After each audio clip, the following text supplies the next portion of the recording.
وقال تعالى في موضع آخر أعوذ بالله من الشيطان الرجيم والسابقون الأولون من المهاجرين والأنصار والذين اتبعوهم بإحسان رضي الله عنهم ورضوا عنه وأعد لهم جنات تجري من تحتها الأنهار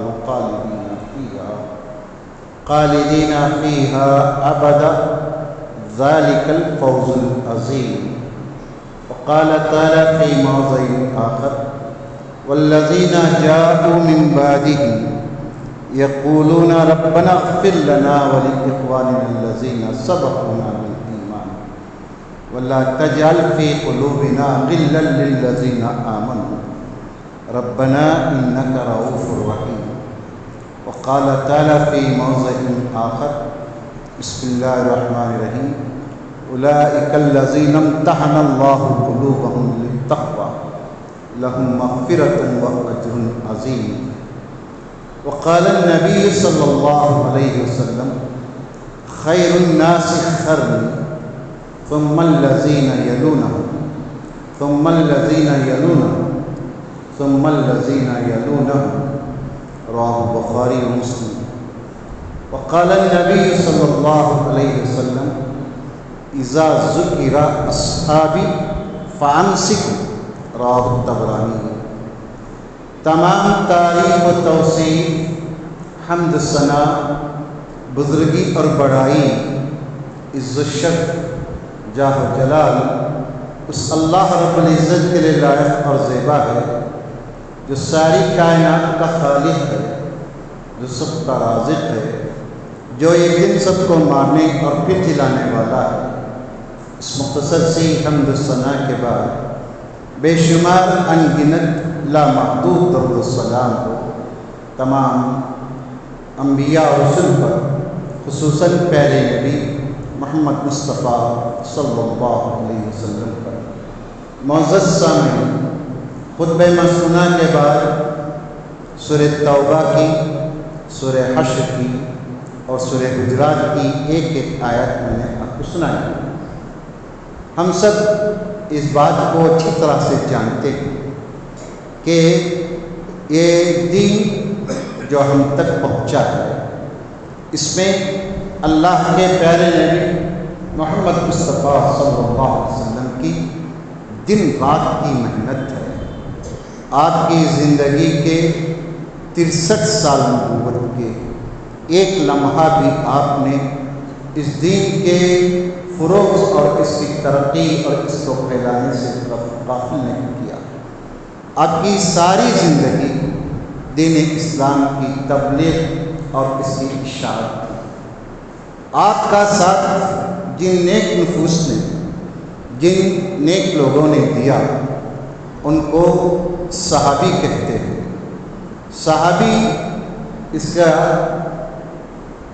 الاصابہ فی تمیز الصحابہ میں تعریف لکھتے ہیں.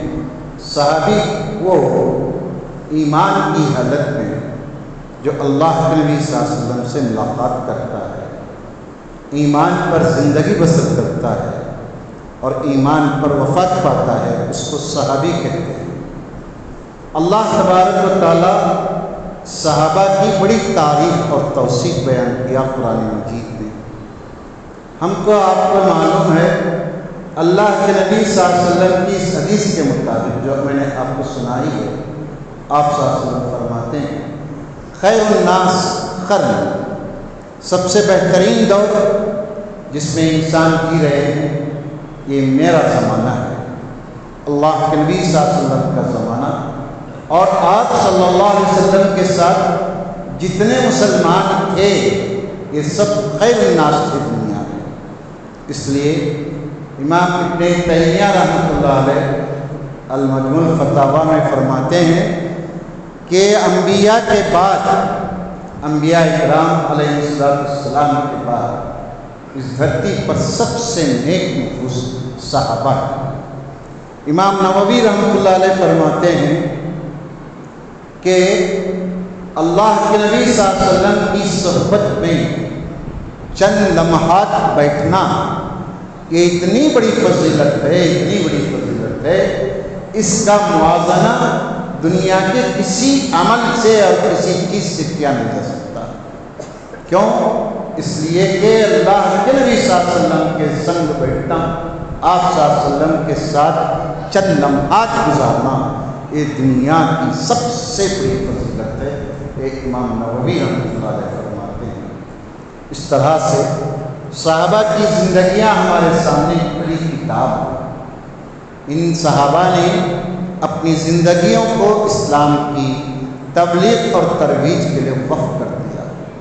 آپ کو یاد ہے حجۃ الوداع کے موقع پر اللہ کے نبی محترم صلی اللہ علیہ وسلم نے فرمایا تھا فَلْيُبَلِّغْ الشَّاهِدُ الْغَائِبَ، آج جو دین کی باتیں میں نے تم کو سنائی، تم لوگوں نے اس پر گواہی دی کہ میں نے دین کا کام، دین کی تبلیغ، اللہ کے پیغام کو تم تک پہنچا دیا ہے، آپ لوگوں نے اس کی گواہی دی ہے۔ اب تمہاری یہ ذمہ داری ہے کہ جو یہاں حاضر ہیں، جو نہیں آ سکے حج کو، یا جو لوگ دور ہیں اقصائے دنیا میں، دور دور کے مقامات پر، ان تک دین پہنچانا تمہاری ذمہ داری ہے۔ یہ ذمہ داری، یہ عظیم فرض اللہ کے نبی صلی اللہ علیہ وسلم نے صحابہ کو سپرد کیا۔ یہ صحابہ شاید گھروں کو پہنچے نہیں پہنچے، لیکن دین کی تبلیغ کے لیے، دین کو پہنچانے کے لیے دنیا کے ہر کونے میں پہنچ گئے۔ اس لیے ان صحابہ کا احترام لازمی کرنا چاہیے۔ یہ سن 38 ہجری تک صحابہ ایک دوسرے سے بہت قریب، بہت ایک دوسرے کے لیے جان نچھاور کرنے والے تھے۔ سن 38 ہجری میں، جس پر 8 ہجری میں سیاسی معاملہ پیش آیا تو خوارج نے، جو لوگ حضرت علی رضی اللہ تعالیٰ عنہ کو اپنا پیشوا مانتے، اپنے لیے رہبر مانتے تھے، ان لوگوں نے حضرت معاویہ رضی اللہ تعالیٰ عنہ کو اور اسی طرح سے حضرت علی رضی اللہ تعالیٰ عنہ کو، عمر بن عاص رضی اللہ تعالیٰ عنہ کو، بڑے کبار صحابہ کو اسلام سے خارج کہا اور کفر کا فتویٰ ان صحابہ پر لگائے۔ جو لوگ علی کی محبت میں تھے، ان لوگوں نے تمام صحابہ سے برات کا اعلان کیا، اور یہاں تک نعوذ باللہ کہا کہ مال اور خون مباح ہے، ہم اس کو حلال کر سکتے ہیں، جس کے پس منظر میں بڑی بڑی جنگیں۔ یہ اللہ کے نبی صلی اللہ علیہ وسلم کے بعد 38 سال بعد پیش آیا۔ اس دن سے لے کر آج تک قیامت کی آخری گھڑی تک اہل سنت الجماعت کی یہ کوشش ہوگی، یہ محنت ہوگی کہ ہم صحابہ کی طرف سے دفاع کریں، صحابہ کی طرف سے ہم امت کو یہ بتائیں کہ صحابہ کتنے پاک نفوس تھے، ان کے پاس دنیا کی غرض نہیں تھی، وہ سیاست کے شیدائی نہیں تھے، ان کو عہدوں کی لالچ نہیں تھی، ان کو ایک ہی حص تھی، وہ ایک ہی خواہش تھی کہ دنیا کا ہر انسان مسلمان بن جائے، جو اللہ کے نبی صلی اللہ علیہ وسلم کا فکر تھا، جو آپ صلی اللہ علیہ وسلم نے اپنے صحابہ کو منتقل کیا۔ اللہ تبارک و تعالیٰ صحابہ کے بارے میں فرماتا ہے اولئک الذین امتحن اللہ قلوبہم بالتقوی، اللہ تبارک و تعالیٰ ان کے دلوں میں ایمان کو راسخ کر دیا، اللہ تبارک و تعالیٰ ایمان ان کے دلوں کے گہرائی میں ڈال دیا، اس لیے ہر چیز کو قربانی، ہر قسم کی قربانی دینے کے لیے ہمیشہ تیار رہتے تھے۔ یہ وہ صحابہ تھے جنہوں نے اپنے مال کو کبھی اپنا مال نہیں سمجھا، مسلمانوں کے لیے اپنے خزانے کھول دیے۔ یہ وہ صحابہ تھے جنہوں نے اپنی جان کو اپنی جان نہیں سمجھا، بلکہ کہا یہ اللہ کی دی ہوئی امانت ہے، دین کی راہ میں اس کو خرچ کرنا چاہیے۔ یہ وہ صحابہ تھے جنہوں نے اپنی اولاد کو اللہ کی راہ میں شہید ہوتا دیکھ کر فخر سے اپنے سینے کو کہنے لگے کہ اللہ تیرا شکر ہے کہ مجھے شہداء کی ماں بنایا۔ یہ ہمارے صحابہ تھے جن کے بارے میں اللہ تعالیٰ فرماتا ہے اولئک الذین امتحن اللہ قلوبہم تقوی لہم مغفرۃ واجر عظیم۔ ان لوگوں کے لیے مغفرت ہی مغفرت ہے اور ان لوگوں کے بڑا اجر، عظیم اجر کا اللہ تبارک تعالیٰ وعدہ کیا۔ وہ وعدہ کیا کیا؟ سورہ توبہ کی آیت کو یاد کریں جو میں نے آپ کو سنائی ہے، والسابقون المہاجرین من الانصار والذین اتبعوہم بإحسان رضی اللہ عنہم ورضوا عنہ اعد لهم جنات تجری من تحتها الانہار خالدین فیہا ابدا۔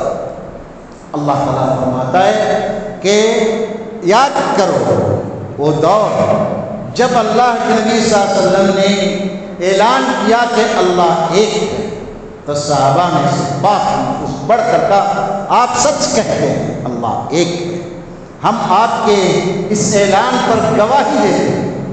اس ایک گواہی کی تصدیق پر ان صحابہ پر کیا ظلم ڈھائے مکے والوں نے، کیا کیا آفتیں، کیا کیا آزمائشوں سے ان صحابہ کو گزرنا پڑا، لیکن کبھی ان صحابہ نے اس کی پرواہ نہیں کی۔ اللہ تعالیٰ فرماتا ہے جو پہلے مسلمان تھے ان صحابہ اور مہاجر صحابہ جو اپنا گھر، اپنی دولت، اپنا کھیت کھلیان، اپنی تجارت، اپنے تعلقات، رشتے ناطے، ہر قسم کی قربانی لے کر مکے کی سرزمین، جن کے پشتوں سے مکے کی سرزمین ان کی تھی، چھوڑ کر صرف اللہ کی رضا کی خاطر مدینہ طیبہ ہجرت کر گئے۔ والذین اتبعوہم بإحسان، اللہ تعالیٰ کہتا ہے نہیں، جہاں کہیں بھی لوگوں نے اللہ کی خاطر ہجرت کی، انصار کا ذکر اس میں، والذین اتبعوہم بإحسان، جو لوگ ان کی پیروی کرنے لگے، اللہ تعالیٰ فرماتا ہے رضی اللہ عنہم ورضوا عنہ، اللہ تعالیٰ ان سے راضی ہو گیا اور یہ اللہ سے راضی ہو گئے۔ دیکھیں کتنا بڑا اعزاز اللہ تعالیٰ عطا کر رہا، اللہ ان سے راضی ہو گیا اور یہ اللہ سے راضی ہو گئے، خوش ہو گئے۔ اللہ کہتا ہے ہم نے ان کے لیے جو فوز عظیم کا وعدہ کیا تھا، اللہ تعالیٰ اس آیت میں بیان کرتا ہے ہم نے ان کے لیے جنتوں کی تیاری کر کے رکھی ہے، جنتیں ان کے لیے تیار ہیں، جو ہی یہ روح قبض ہوگی ان کی ارواح جنت میں پہنچ جائیں گی، یہ جنتی ہیں۔ اعد لہم جنات تجری من تحتها الانہار خالدین فیہا ابدا، ایسی جنتیں جن کے بارے میں اللہ کے نبی نے فرمایا نہ کسی آنکھ نے دیکھا، نہ کسی دماغ نے سوچا ہوگا، نہ کسی نے تصور کیا ہوگا کہ جنت کیسی ہوگی، اس سے بڑھ کر اللہ تعالیٰ ان لوگوں کے لیے تیاری کیا۔ آج کا کہتے ہیں تیاری کرنا، باقاعدہ اس کے لیے اہتمام کر کے اللہ تعالیٰ ان صحابہ کے لیے جنتوں کو تیار کیا ہے۔ اللہ کہتا ہے یہی سب سے بڑی کامیابی، ذالک الفوز العظیم، یہی سب سے بڑی کامیابی ہے۔ محترم سامعین، ہم دیکھتے ہیں کہ دنیا میں صحابہ کا دفاع کرنے والے بھی ہیں، صحابہ کو برا بھلا کہنے والے بھی ہیں، صحابہ کو برا بھلا کہنے والوں کی تعداد زیادہ ہوتی جا رہی ہے۔ دراصل یہ ہماری جہالت ہے، یہ ہماری کوتاہی ہے، ہم کما حق ہو دین اور صحابہ کی زندگیوں کو عوام الناس کے سامنے نہیں لا رہے ہیں۔ آپ کو معلوم ہے اللہ کے نبی صلی اللہ علیہ وسلم فرماتے ہیں کہ جب میرے صحابہ کا ذکر ہو، جہاں کہیں بھی میرے صحابہ کا ذکر ہو، فَأَمْسِكُوا، اپنی زبانوں کو احتیاط سے استعمال کرو۔ کہیں تم اپنی زبان سے کوئی ایسا ویسا لفظ استعمال کرو گے تو کہیں تمہارا ایمان ختم نہ ہو جائے۔ اس لیے امام طحاوی رحمۃ اللہ علیہ عقیدۃ الطحاویہ میں لکھتے ہیں ہم اہل سنت الجماعت اس بات کا عقیدہ رکھتے ہیں کہ تمام صحابہ جنتی ہیں، تمام صحابہ جنتی ہیں، تمام صحابہ کا احترام ہم پر فرض ہے، کسی صحابی کو ہم تنقید نہیں کرتے، یہ اہل سنت جماعت کا عقیدہ ہے۔ امام طحاوی رحمۃ اللہ علیہ نے العقیدۃ الطحاویہ میں اس کو ذکر کیا۔ اور آپ کو معلوم ہے بہا بہار کے نام کے ایک بڑے محدث گزرے شرح سنہ میں لکھتے ہیں اذا رأیتم احدا ينقص اصحاب رسول صلی اللہ علیہ وسلم فهو زندیق، لکھتے ہیں دیکھو جب کبھی تم کسی انسان کو اصحاب رسول میں سے کسی کی تنقیص کرتے ہوئے، کسی پر کچھ بولتے ہوئے سنو تو جان لو کہ زندیق ہے، دین سے گیا گزرا ہے۔ امام ابن تیمیہ رحمۃ اللہ علیہ فرماتے ہیں کسی بھی صحابی کی تنقیص کرو گے تو سمجھو کہ تم بدعتی بنے ہو۔ امام نووی رحمۃ اللہ علیہ بھی اس کی تائید کرتے ہیں کسی بھی صحابی کی تنقیص کرنا یہ ہمارے بدعتی ہونے کی علامت ہے۔ اب جو صحابہ کے درمیان جو اختلاف ہوا وہ ان کا اجتہاد تھا، میں اور آپ کیا کریں گے؟ اس لیے عمر بن عبدالعزیز رحمۃ اللہ علیہ فرماتے ہیں الیت الاولیاء میں کہ اللہ تعالیٰ کا شکر ہے، اللہ کا شکر ہے کہ اللہ تبارک و تعالیٰ میرے ہاتھ کو ان پاک نفوس کے خون سے آلودہ نہیں کیا۔ کتنی بڑی بات کہتے ہیں، اللہ کا فضل ہے کہ اللہ تبارک و تعالیٰ ان پاک نفوس کے خون سے میرے ہاتھوں کو آلودہ نہیں کیا۔ اب میں اپنی زبان کو ان کے ذکر سے رنگین کرنا نہیں چاہتا۔ لہذا دوستو، اللہ کے نبی صلی اللہ علیہ وسلم کے صحابہ ہر طرح کے احترام، ہر طرح کی عزت اور ہر طرح کے اکرام کے مستحق ہیں۔ کیوں؟ اس لیے کہ انہوں نے اللہ تبارک و تعالیٰ کے لیے دین کی خاطر ہر قسم کی قربانیوں کو عطا کیا۔ ہاں، فضیلت صحابہ میں فضیلت سب کی ہے، لیکن ان میں 10 مبشرہ 10 ایسے صحابہ ہیں جن کو اللہ تبارک و تعالیٰ نے پیارے نبی صلی اللہ علیہ وسلم کے ذریعے سے جنتی ہونے کی خوشخبری دیا۔ ان 10 میں سے 4 ایسے صحابہ ہیں جن کو خلفائے راشدین کہا جاتا ہے، ان کا ایک مقام ہے۔ ان کے بعد بدری صحابہ ہیں جن کے بارے میں اللہ کے نبی صلی اللہ علیہ وسلم نے فرمایا جاؤ بدری صحابہ، جو تم کرو گے اس کے بعد اللہ تمہارے گناہوں کو معاف کرے گا۔ آخر کیا تھا؟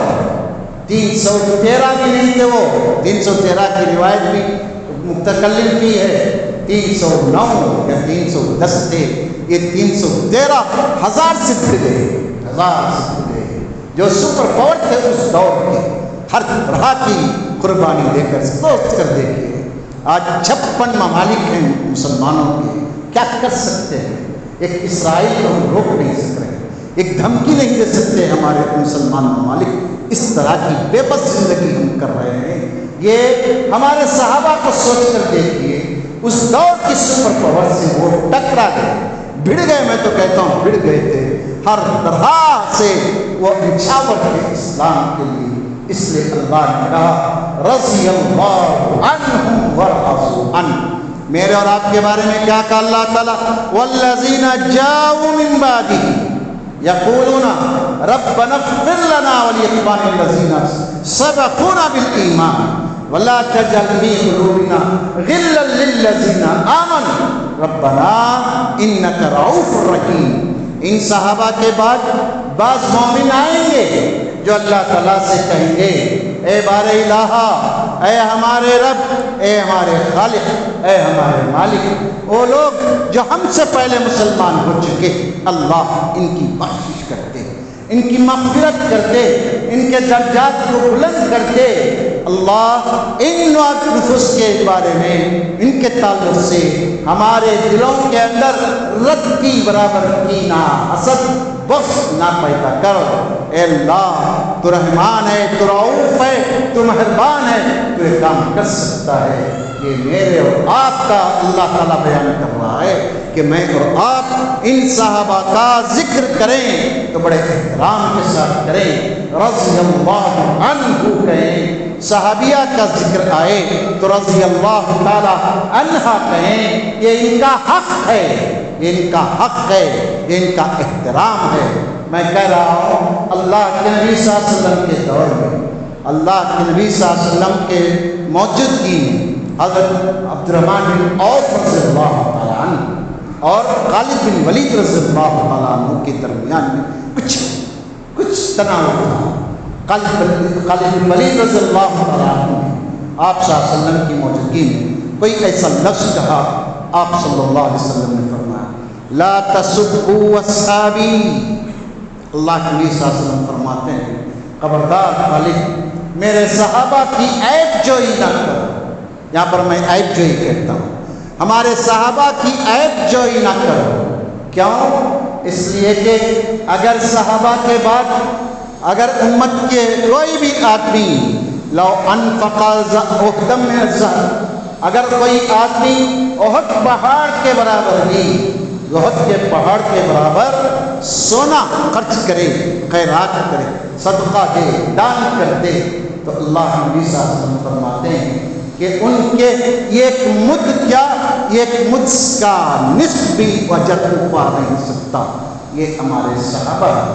لہذا دوستو اللہ کے نبی صلی اللہ علیہ وسلم کے صحابہ کا احترام، ان کا مقام، ان کا مرتبہ، ان کی عزت ہر مسلمان کے دل میں ہونا چاہیے. یزید کو برا کہہ کر کیا کر لیں گے؟ جبکہ یزید کے بارے میں اللہ کے نبی صلی اللہ علیہ وسلم نے فرمایا جو قسطنطنیہ کو فتح کرے گا وہ جماعت جنتی ہے. کیا کہیں گے آپ کے فتوے سے، آپ کے گالیاں دینے سے کیا صحابہ کا مقام کم ہو جائے گا؟ آپ اپنے ایمان کی سلامتی کی دعا کیجیے. آپ معاویہ رضی اللہ تعالیٰ عنہ کو برا بلا کہہ کر کیا کریں گے؟ یہ سب بھارت کے شیعوں کی، یہ بھارت کے بے دینوں کی تہذیب ہے جو اس کی جگہ جو صحابہ کے مقام کو، صحابہ کی عزت کو، صحابہ کے مرتبے کو سیاسی رنگ دے کر اس چیز کو کہانی کی طور پر پیش کرتے ہیں. مسلمانوں، میرے اور آپ کے ذمے ہے کہ ہم اصحاب رسول صلی اللہ علیہ وسلم کے حق کو پہچانیں. یہ ایک صحابی کی سیرت پڑھ کر دیکھیے آپ، کتنا ان لوگوں نے کیا کچھ نہیں کیا صحابہ. اللہ تعالیٰ کلام پاک میں ان صحابہ کی صفت کیا بیان کیا؟ سورہ فتح پڑھ کر دیکھیے. اللہ تعالیٰ کہتا ہے اشداء علی الکفار رحماء بینہم تراہم رکعا سجدا یبتغون فضلا من اللہ ورضوانہ سیماہم فی وجوہہم من اثر السجود. اللہ تعالیٰ کیا ڈیفینیشن بیان کیا، کیسا اللہ تبارک و تعالیٰ ان کا ان پاک نفوس کا تعارف کراتا ہے کہ تم دیکھو گے ان صحابہ آپس میں ایک دوسرے کے لیے اتنے رحم دل، وَيُؤْثِرُونَ عَلَىٰ أَنفُسِهِمْ وَلَوْ كَانَ بِهِمْ خَصَاصَةٌ. اللہ تعالیٰ نے سورہ حشر میں بیان کیا، لوگوں تم صحابہ کے بارے میں جاننا چاہتے ہو تو سنو، یہ میرے صحابہ، یہ پیارے نبی صلی اللہ علیہ وسلم کے ساتھی، یہ اپنی حاجتوں کو، اپنی ضرورتوں کو پیچھے کر کے دوسرے کی ضرورت کو آگے کرتے ہیں. وہ واقعہ یاد کیجیے. اللہ کے نبی صلی اللہ علیہ وسلم کے پاس ایک مہمان آیا، بھوک کی، اس نے درخواست کی اللہ کے نبی بھوکا ہوں لائیے. آپ نے تمام امہات المومنین کے حجرات میں کھانا منگوایا، نہیں آیا، سب کے یہاں واقع تھا. اللہ کے نبی نے اعلان کیا کون لے جائے گا اس کو؟ ایک صحابی اٹھے، لے گئے اللہ کے نبی صلی اللہ علیہ وسلم کے اس مہمان کو. بیوی سے کہا کہ اللہ کے نبی کا مہمان لایا ہوں، جو کچھ ہے پیش کر دو. بیوی نے کیا کہا؟ بچوں کے لیے تھوڑا رکھی. کہا کہ بچوں کو بہلا کر سلا دو بیگا، اللہ کے نبی صلی اللہ علیہ وسلم کا مہمان ہے.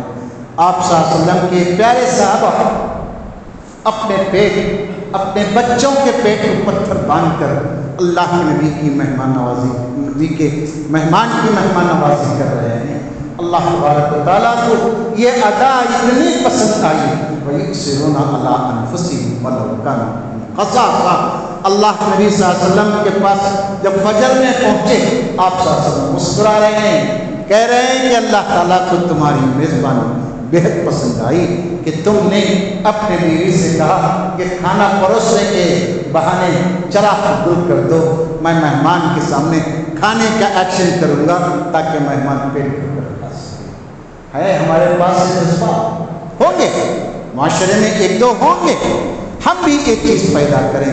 اس لیے محترم سیکرٹری صاحب رحمہ اللہ کہتے تھے علماء کو چاہیے کہ میزبانی کی عادت کو اپنائیں. گھر میں دال پکتی ہے، کھانا پکتا ہے، ایک انڈا، ایک انڈے کا چیلا ڈال کر مہمان کے سامنے رکھ دو تاکہ عالم کا وقار بلند رہے. یہ تربیت کرتے تھے ہماری. یؤثرون علی انفسہم ولو کان بہم خصاصہ. اپنے آپ کی ضرورتوں کو پیچھے کرتے تھے، دوسروں کی ضرورت کو آگے کرتے تھے۔ اسی لیے اسی کو مسلمان کہا گیا۔ مسلمان وہ جو اپنے بھائی کے لیے کیا ہے؟ خیر الناس من ينفع الناس، خیر وہ ہے انسان جو دوسروں کو فائدہ پہنچاتا ہے۔ خود غرضی کی زندگی صحابہ کبھی سوچے بھی نہیں تھے، خود غرض زندگی انہوں نے نہیں گزاری۔ اگر وہ خود غرض زندگی گزارتے تو اس بھارت تک دین نہیں پہنچ سکتا تھا۔ وہ الگ بات ہے، اللہ تعالیٰ چاہتا تو چاہ پہنچا، لیکن آپ سوچ کر دیکھیے بغیر کسی قسم کے وسائل کے کس محنت سے صحابہ دین کو یہاں تک پہنچائے۔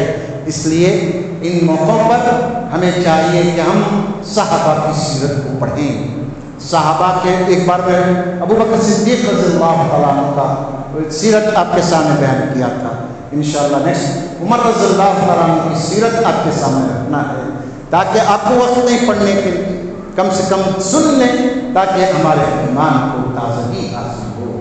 اس اللہ تعالیٰ صحابہ کا تعارف کراتے ہوئے کہا کہ یہ اپنے دشمنوں پر سخت ہوتے ہیں، لوہا ہوتے ہیں، ان کو کوئی دشمن آسانی سے ہضم نہیں کر پائے گا۔ یہ صحابہ کے اللہ تعالیٰ فرماتا ہے اتنا ہی نہیں، تم دیکھو گے رات میں تہجد پڑھتے ہیں، دن میں رزق کی تلاش میں نکلتے ہیں، ان کے چہروں پر آثار ہوں گے، سجدوں کے نشان ان کے پیشانی پر ہوں گے۔ تمام صحابہ کے صفات ہیں۔ لہٰذا دوستو، یہ گوگل میں نیٹ میں صحابہ کے تعلق سے جو اناپ شناپ آ رہا ہے، اس سے احتراز کریں، اس سے بچیں، ایمان میں داخل۔ امام طحاوی رحمۃ اللہ علیہ فرماتے ہیں کہ صحابہ کا احترام کرنا، ان کا ذکر خیر کرنا اہل سنت الجماعت کے ایمان میں داخل ہے۔ لہذا صحابہ کے اختلاف پر کیا کرنا چاہیے؟ فَأَمْسِكُوا، زبان کو قابو میں رکھو۔ برا بھلا کہنا وہ ان کا غلطی تھی یا ان کی غلطی تھی، میں اور آپ بڑے مورخ ہیں، ہمارا کوئی اعتبار نہیں بولنے کا بھی، اس لیے بولنے کی بجائے خاموشی اختیار کریں۔ اس میں دین کی بھی سلامتی ہے، ایمان کی بھی سلامتی ہے۔ اللہ تعالیٰ سے دعا کرتا ہوں اللہ تعالیٰ مجھے، آپ کو، سارے مسلمانوں کو اپنے جس طرح اللہ نبی صلی اللہ علیہ وسلم کا ہم احترام کرتے ہیں، آپ کے ساتھیوں کا، صحابہ کا بھی اکرام کرنے کی توفیق عطا فرمائے۔ ایک دوسرے کی فضیلت اپنی جگہ پر ہے، ہم اور آپ اس کو پیچھے پڑھ کر اپنے ایمان کو نقصان نہ پہنچائیں۔ اللہ مجھے آپ کو دین کی صحیح سمجھ، صحیح فکر، صحیح سوچ نصیب فرما۔ مولا ہمارے بچوں کو صحیح علم عطا کر، ہمارے بچوں کو صحیح دین عطا کر، اچھے اساتذہ فراہم فرما، اچھے اساتذہ کے شاگرد کر ہمارے بچوں کو بنا۔ نوجوانوں کی عمروں میں برکت دے، ان کی کمائیوں میں برکت دے۔ جو بچے پڑھ رہے ہیں اللہ ان کے سینوں کو کھول دے، رشتے اچھے نصیب فرما، دیندار رشتے نصیب فرما، گھروں میں امن، سکون اور راحت نصیب فرما۔ ہمارے بزرگوں کی مغفرت فرما، جن کے والدین زندہ ہیں اللہ ان کو، ان کے بچوں کو ان کی خدمت سے دعائیں لینے کی توفیق عطا فرما۔ جب تک دنیا میں عزت اور آبرو سے رکھ، جب موت دے تو کلمہ طیبہ پر ہم کو موت نصیب فرما۔ آمین۔ اقول قولی ھذا استغفر اللہ لی ولکم ولسائر المسلمین فاستغفروہ انہ هو الغفور الرحیم۔ آمین یا ذا الجلال والاکرام۔